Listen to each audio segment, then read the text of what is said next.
आपके अपने YouTube channel Chanakya GK classes में आपका हार्दिक स्वागत। आज का अपना टॉपिक है कक्षा 12 राजनीति विज्ञान से संबंधित। आज पढ़ेंगे हम मार्क्सवाद।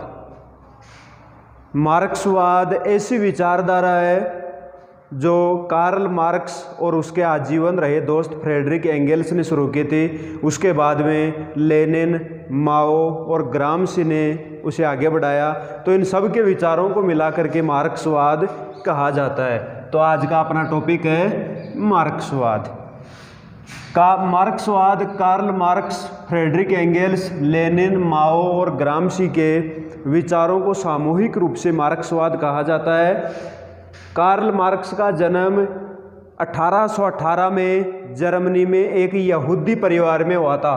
कार्ल मार्क्स का जन्म 1818 में जर्मनी में एक यहूदी परिवार में हुआ था। कार्ल मार्क्स के मित्र जो आजीवन दोस्त रहे फ्रेडरिक एंगेल्स। ये प्रश्न कई बार परीक्षा में आता है कि कार्ल मार्क्स का आजीवन साथी कौन था? Frederick Engels.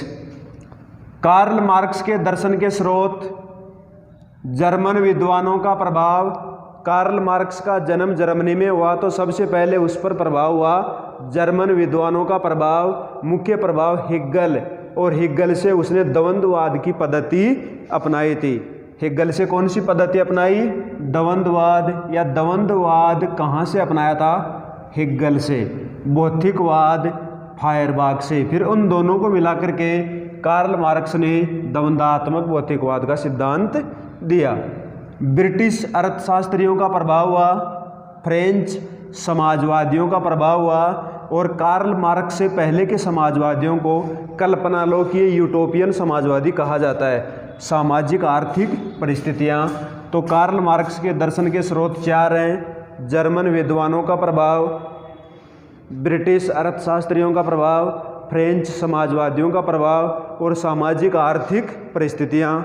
उसके बाद हम बात करते हैं कार्ल मार्क्स की पुस्तकें, रचनाएं।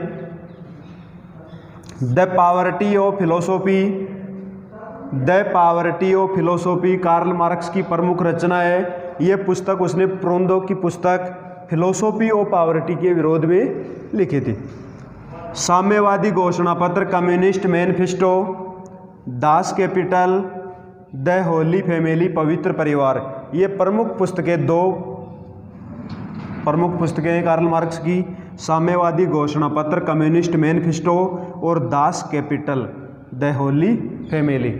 उसके बाद में मार्क्सवाद की मूल मान्यताएं कौन कौन सी हैं, कौन कौन से सिद्धांत हैं, कौन कौन सी अवधारणाएं हैं? पहला है द्वंद्वात्मक भौतिकवाद का सिद्धांत। द्वंद्वात्मक पद्धति हेगल से ली थी और भौतिकवाद फायरबाख से लिया था। द्वंद्वात्मक का मतलब है समाज का विकास सीधे तरीके से न होकर एक टेढ़े मेढ़े तरीके से हुआ है, जिसके 3 चरण हैं: वाद, प्रतिवाद और संवाद। द्वंद्वात्मक में 3 चरण हैं: वाद, प्रतिवाद और संवाद। एक उदाहरण से समझिए, जैसे गेहूं का दाना है, उसे हम जमीन में बोते हैं तो गेहूं का दाना वाद है। जब वो जमीन से अंकुरित होकर के पौधे का रूप ले लेता है तो प्रतिवाद है। और गेहूं के दाने में पौधा बनकर उसमें बाली आना संवाद है। तो गेहूं का दाना वाद, पौधा बनना प्रतिवाद और बाली आना संवाद है। दूसरा है इतिहास की आर्थिक भौतिकवादी व्याख्या। कार्ल मार्क्स ने आर्थिक और भौतिकतावाद पर अधिक जोर दिया है। तीसरा प्रमुख सिद्धांत है वर्ग संघर्ष का सिद्धांत। उसके अनुसार समाज में 2 वर्ग हैं, एक पूंजीपति वर्ग है, एक श्रमिक वर्ग है, और पूंजीपति वर्ग श्रमिक वर्ग का शोषण करता है। तो कार्ल मार्क्स का मानना है कि राज्य की उत्पत्ति वर्ग संघर्ष से हुई है। चौथा है अतिरिक्त मूल्य का सिद्धांत।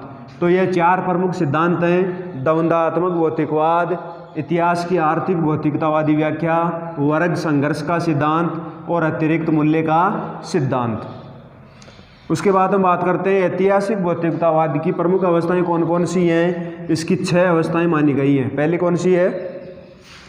आदिम साम्यवादी अवस्था, दास अवस्था, सामंती अवस्था, पूंजीवादी अवस्था, सर्वहारा वर्ग का अधिनायकवाद और साम्यवादी अवस्था। ये 6 अवस्थाएं मानी गई हैं। आदिम साम्यवादी अवस्था, दास अवस्था, सामंती अवस्था, पूंजीवादी अवस्था, सर्वहारा वर्ग का अधिनायकवाद और साम्यवादी अवस्था।